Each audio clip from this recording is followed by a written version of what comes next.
দেশে কিছু লেবাসধারী মানুষ যারা হিন্দুদের মন্দির পাহারা দেয়, তাদের নেতৃত্বে আমার দেশের আউলিয়া কেরামদের মাজার ভাঙে, এটা কোনোদিন দেশের মুসলমান মেনে নিতে পারে না। তুমি হিন্দুদের মন্দির পাহারা দিবা আর মুসলমানদের কলিজা ভাঙবা, এটা কোনোদিন এই দেশে করতে দেওয়া যাবে। এটা বড় দুঃখের বিষয়, বড় পরিতাপের বিষয়।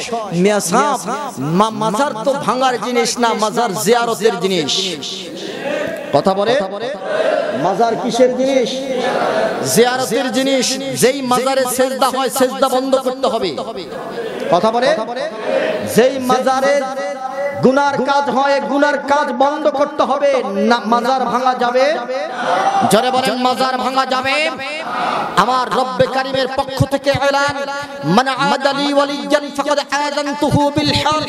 বুখারীর বর্ণনা এসেছে, আমার আল্লাহ ঘোষণা দিচ্ছেন, আমার ওলির সাথে বিয়াদবি করেছে তো আমি আল্লাহ তোমাদের বিরুদ্ধে যুদ্ধ ঘোষণা করলাম। রব্বে কারীম যদি তোমাদের বিরুদ্ধে যুদ্ধ ঘোষণা করে, আমরা রবের গোলাম হয়েও বসে থাকবো না, তোমাদের বিরুদ্ধে আমাদের জিহাদ চলবে মৃত্যু পর্যন্ত। কথা বলেন ঠিক কিনা? কারে কায়নাত, নবীদের নবী, সমস্ত নবীদের ইমাম, রাহমাতুল লিল আলামিন, তিনার মা বাবা কোনোদিন জাহান্নামী হতে পারে? আওয়াজ করে বলেন, পারে? আমার নবী প্রমাণ করে দিলেন যে আমার মা বাবা বৈধ বিবাহের মাধ্যমে আমি পৃথিবীতে আগমন করেছি। সুবহানাল্লাহ বলেন। তো আগে তুমি আর শরীয়তে ছিল না, কেমনে বৈধ হলো? অর্থাৎ আল্লাহ ওইভাবে প্রসেসিং করে, এটা অনেক লম্বা ইতিহাস, আমি সেদিকে যাচ্ছি না, শুধু নবীজির এই হাদিসটা আপনাদের সামনে উপস্থাপন করছি আজকে নাস্তিক মুরতাদদের দাঁত ভাঙা জবাব দেওয়ার জন্য, যে আমার মা, আমার নবী বৈধ পন্থায়, বৈধ উপায়ে পৃথিবীতে আগমন করেছেন। নবী বলেছেন, ওয়ালাম ইউসিবনি সিফাহুল জাহিলিয়া, জাহিলিয়া যুগের কোনো অন্যায়, কোনো জিনা, কোনো ব্যভিচার, কোনো ধরনের কোনো ত্রুটি আমার জন্মকে টাচ করতে পারে না। সুবহানাল্লাহ বলেন। এই জন্য নবীজি বলে দিয়েছিলেন, শোনো আমার জন্মের মিলাদের আলোচনা শোনো। আমার মিলাদটা হলো এই, আনা মুহাম্মদ ইবনে আব্দুল্লাহ ইবনে আব্দুল মুত্তালিব। আমার দাদা আব্দুল মুত্তালিব জন্ম দিয়েছে আমার বাবা আব্দুল্লাহকে, আর আমার বাবা আব্দুল্লাহ জন্ম দিয়েছে আমি মুহাম্মদুর রাসূলুল্লাহকে। আর জোরে বলেন আল্লাহু আকবার।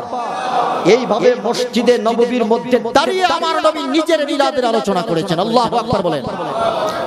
তাদের ঘরে গিয়েও দেখবেন এই কিতাব আছে, এই হাদিসও আছে। বাপের বেটা হলে এই হাদিস ছিঁড়ে ফেলো দেখি। আমার সুন্নি মুসলমান আওয়াজ করে বলেন, নবীর মিলাদুন নবী আছে কি নাই? চলবে কি চলবে না?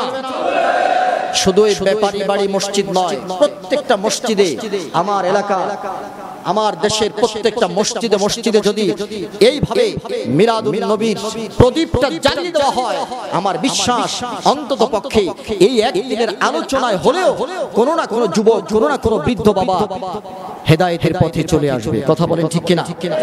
অনেকে আবার তারা একটা বলে যে সারা বছর নামাজ রোজার খবর নাই, মিলাদুন নবী আসতে পাগল হয়ে যায়। বলে না, বলে না, বলে না, জুলুস নিয়ে পাগল হয়ে যায়। আরে বেটা, সারা বছর এই লোক নামাজ রোজা পড়ে নাই, সে কি ঈদগাহে যাবে না? কথা বলে না কেন?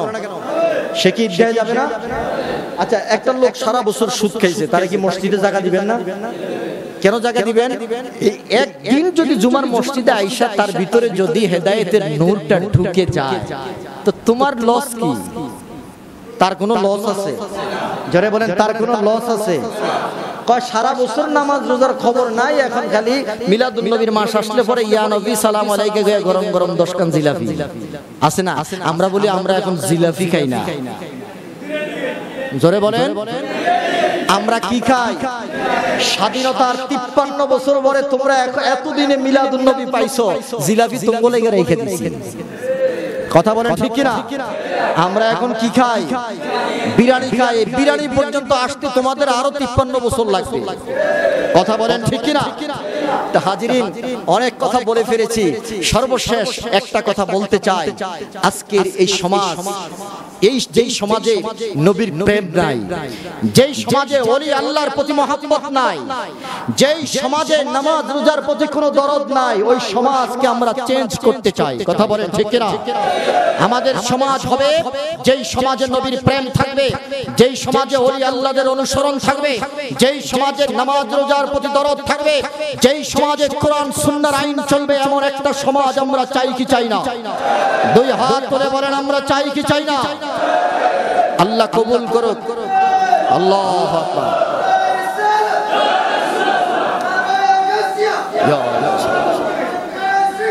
জিন্দাবাদ।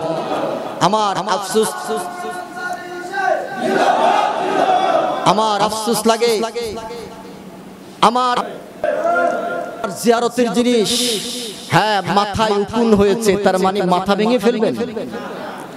কথা কন না। যারা মাজার ভাঙার পক্ষে ফতোয়া দেয় তাদের ঘরে মহিলা আছে না? জোরে বলে। মহিলার মাথায় উকুন আসেনি।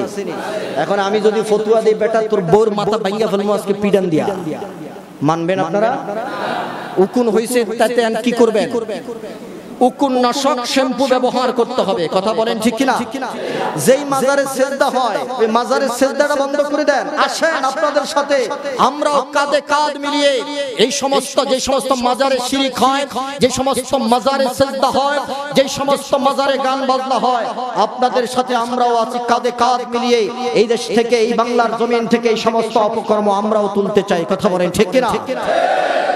কিন্তু এগুলোর তোকমা লাগিয়ে আপনারা মাজার ভাঙবেন, এটা কোনোদিন এদেশের মানুষ সহ্য করবে? আল্লাহ ধরে তো ধরে না, ধরলে ইতিহাস থেকে শিক্ষা নাও। যারা শাহজালালের মাজার লাঠি দিয়ে ভাঙতে বলেছে, ভাঙে নাই, শুধু ভাঙার কথা বলেছে, তাদের পায়ের মধ্যে আল্লাহ ক্যান্সার দিয়ে তারপরে পৃথিবীর জমিন থেকে বিদায় দিয়েছে। কথা বলেন ঠিক কিনা? রাসূলুল্লাহ শানে বেয়াদবি করেছে, মুখ বাঁকা হয়ে গেছে, মুখের মধ্যে ক্যান্সার দিয়ে আল্লাহ পৃথিবীর জমিন থেকে বিদায় দিয়েছে। এমন নজির পৃথিবীতে আছে না নাই?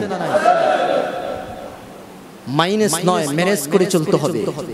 আল্লাহ আমাদেরকে নবীর প্রেম এবং আউলিয়া কেরামদের প্রেম বুকে ধারণ করে তারপরে পৃথিবীর জমিন থেকে বিদায় হওয়ার মতো তৌফিক দান করুক। জোরে বলেন আমিন।